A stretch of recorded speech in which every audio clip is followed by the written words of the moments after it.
Mahlzeit, liebe Freunde der historischen Küche. Heute ist Geburtstagszeit und deshalb machen wir einen Obstkuchen. Und zwar einen original Mürbeteigboden mit Vanillepudding, Erdbeeren und einer Glasur. Also wir müssen uns ein bisschen ranhalten, deshalb wird es so sein, dass der Mürbeteigboden natürlich selbst gebacken ist und das Rezept zeige ich euch gleich. Der Pudding und die Glasur machen wir heute ausnahmsweise mal aus der Tüte. Ich weiß, es ist schrecklich, aber es geht am schnellsten. Ich werde aber die nächsten Wochen tatsächlich auch nochmal ein Video machen, wie man den echten Vanillepudding selber machen kann. Und ich kann euch jetzt schon sagen, der wird viel, viel besser schmecken als der Tütenkram. Aber kommen wir mal kurz zurück zum Mürbeteig. Mürbeteig war früher auch im Mittelalter, ich sag mal, die Standard-Teigform. Und man hat sie für Pasteten und ich sag mal Gebäck benutzt. Und sie hatte tatsächlich auch einen funktionablen Charakter. Dieser funktionable Charakter, mein Gott, was für ein Wort, war dafür da, zum Beispiel Lebensmittel in eine Teighülle zu bringen. Und durch diese Teighülle ist die nicht so schnell schlecht geworden. Erst als der Zucker erschwinglicher wurde, wurde aus diesem funktionablen Gebäck tatsächlich ein Genussmittel und dann wurde Zucker im Prinzip hinzugefügt und seitdem wird der Mürbeteig auch für, ich sag mal, andere Teiggerichte eingesetzt. Danach wurde der Mürbeteig in Frankreich, und ihr wisst, die Franzosen waren kulinarisch immer sehr gut angehaucht, tatsächlich verfeinert und dann gab es dort verschiedene Mürbeteige mit etwas mehr Zucker und mit etwas weniger Zucker. Und so ist der Mürbeteig bis in die Neuzeit gegangen und heute nutzt man ihn für Tarts, Obstkuchen, Plätzchen und sonstige Gebäck.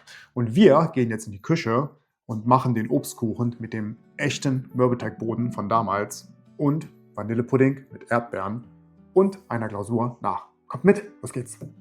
So, dann kommen wir mal zu den Zutaten für den Mürbeteigboden.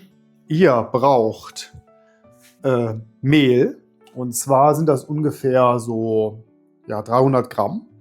Dann 175 Gramm Butter und ein Ei und eine kleine Prise Salz, ca. 100 Gramm Zucker, eine Tafel Schokolade für auf dem Mürbeteigboden.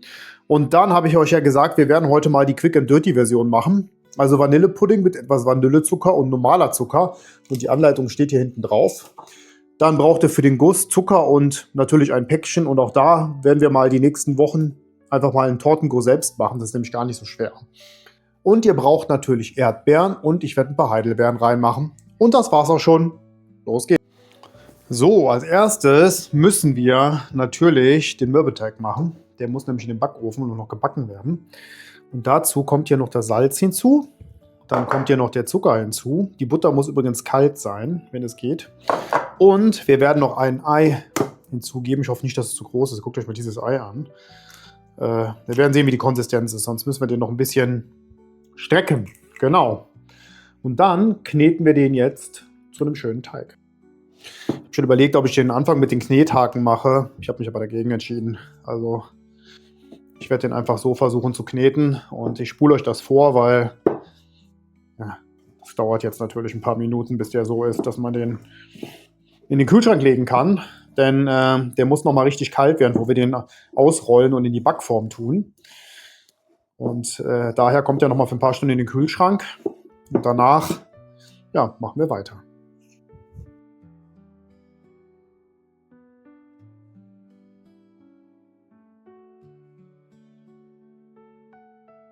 Okay, den können wir schon so lassen. Und der ist natürlich durch das Kneten jetzt etwas warm geworden. Deshalb packen wir den jetzt in ein bisschen Frischhaltefolie und die ist mal wieder leer. So.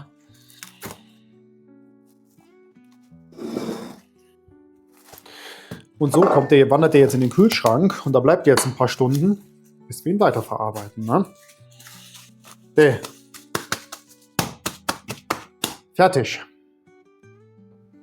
So, dann haben wir jetzt hier den Mürbeteig, der ist auch schön fest geworden. Und ich habe mir überlegt, den kann man natürlich jetzt ausrollen oder wir machen den einfach als Krümmels hier rein und drücken den dann fest. Und wie ihr seht, jetzt habe ich fast was vergessen. Den Rand wollte ich noch kurz fetten. Moment. Damals habe ich das herausgefunden, dass es total geil ist, wenn man den Boden mit so einem Backpapier im Prinzip belegt. Und dadurch löst sich dann der Teig auch super gut. Also als ich den Tart gemacht habe, habe ich mir nämlich überlegt, wie ich die dünne Tartscheibe hier rausbekomme. Und das werden wir jetzt auch so machen. Und deshalb habe ich unten schon Backpapier eingespannt.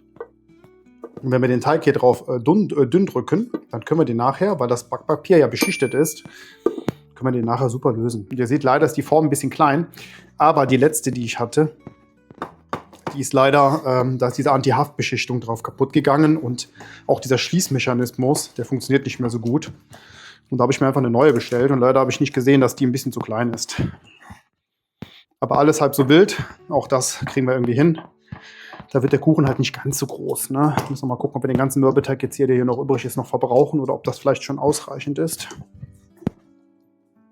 So.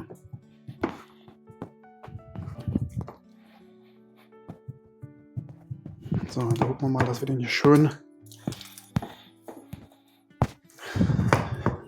verteilt kriegen. Manche rollen den ja aus aus großen Platten und legen den da rein. Aber ich finde das eigentlich auch ganz schön, wenn man den so ein bisschen drückt. Der kriegt dann auch Struktur. Die können wir gleich noch ein bisschen ausgleichen. Außerdem wollen wir den ja hier an den Rändern auch noch mal ein bisschen hochdrücken. Und da macht das schon Sinn, wenn der eine gewisse Stärke hat.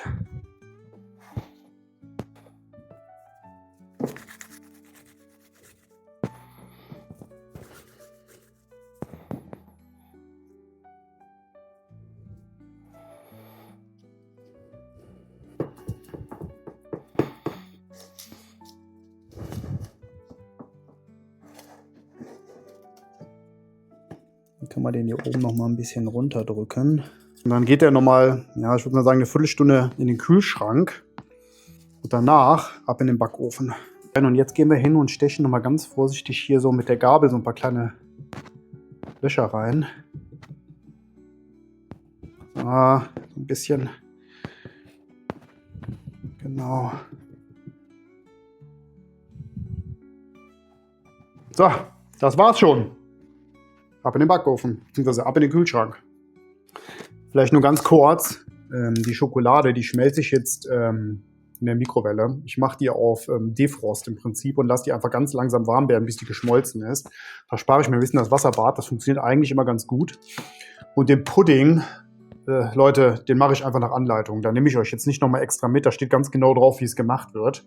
Wichtig nur, legt ganz oben auf dem Pudding eine kleine Folie drauf, so eine Frischhaltefolie, dann bekommt er keine Haut.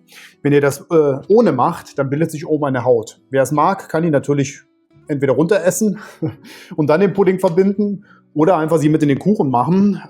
Ich mache es tatsächlich ohne, weil ich habe hier ein bisschen Widerstand im Haus.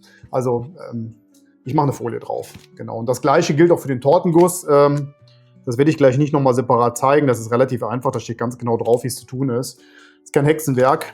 Was ich natürlich machen werde, ich werde mal ein Video machen, wie man den Pudding selber macht. Der ist viel, viel besser als der aus der Packung. Und das ist unabhängig von der Marke, ne? Nicht falsch verstehen. Das ist halt Pudding und selbstgemacht ist nochmal was ganz anderes. Gut, dann wisst ihr Bescheid. Los geht's. Und dann schauen wir mal. Also, das ist der Kuchen. Und ihr seht, die Schokolade ist schon aufgebracht. Ich habe die, wie gesagt, in der Mikrowelle im Defrost-Modus fertig gemacht oder geschmolzen. Und jetzt können wir den im Prinzip auch schon lösen, den Boden. Aber so, das wäre es schon. Dann nehmen wir den mal runter. Und jetzt kommt der hier auf von dem Tortenboden jetzt hier mit drauf. So, Moment, aber wir holen uns noch mal ganz kurz eine Platte. Also dazu haben wir Omas Beste. Die legen wir jetzt mal hier drauf. Da kommt der Boden mit drauf und ihr habt gesehen, wie leicht sich das lösen lässt. Das mit dem Backpapier super einfach. Und jetzt habe ich hier den Pudding und ich habe eine Folie drauf gemacht. Dadurch ist da keine Haut drauf. Und jetzt machen wir den Pudding auf den Kuchen. Dafür rühren wir die ein bisschen durch, damit ihr ein kleines bisschen flüssiger wird. Und wir werden wahrscheinlich auch nicht die ganze Packung brauchen. Ja, das geht jetzt relativ schnell. So. Und durch den Rand, den wir da mit reingemacht haben, haben wir natürlich auch den Vorteil, dass der Pudding da und jetzt gleich auch die Früchte und der ganze Kram nicht runterfällt. So. Okay, dünne Puddingschicht ist drauf. Und jetzt müssen wir den schön dekorieren. Das machen wir jetzt mal parallel. Und dann sehen wir uns gleich wieder. So, mal ein kurzer Zwischenstand. Erdbeeren drauf, Heidelbeeren drauf. Jetzt fehlt nur noch der Guss. Und hier ist der. Ich zeige euch gleich das finale Ergebnis. Bleibt dran. So, schaut mal Leute, der Kuchen ist fertig. Der darf jetzt noch kalt werden. Und ich habe hier nochmal so einen Teller drunter getan, weil manchmal läuft der Guss runter und dann wollte ich den nicht auf der Platte haben. Und dann wird der gleich umgepackt, wieder auf die Kuchenplatte. Wir lassen den kalt werden und dann werden wir ihn probieren. Dann werden wir jetzt den Obstkuchen mal probieren. Und ich bin ja jetzt total ehrlich, der ist 1 Tag alt. Denn ich habe es gestern nicht geschafft, das Video zu machen. Es war ja Geburtstag und da kann ich ja nicht anfangen, eine Videokamera rauszuholen. Aber wir werden ihn heute auch nochmal probieren. Ich kann euch sagen, gestern war er mega lecker. Der Boden war super knackig. Und jetzt gucken wir mal.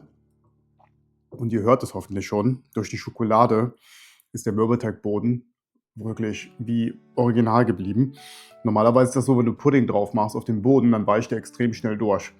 Machst eine dünne Schicht Schokolade drauf. Bleibt tatsächlich der Mürbeteigboden, ich weiß gar nicht, ob ich das euch zeigen kann, bleibt der wird der nicht durch, weicht der nicht durch, ne? Bleibt der wie frisch gebacken. Probieren wir mal.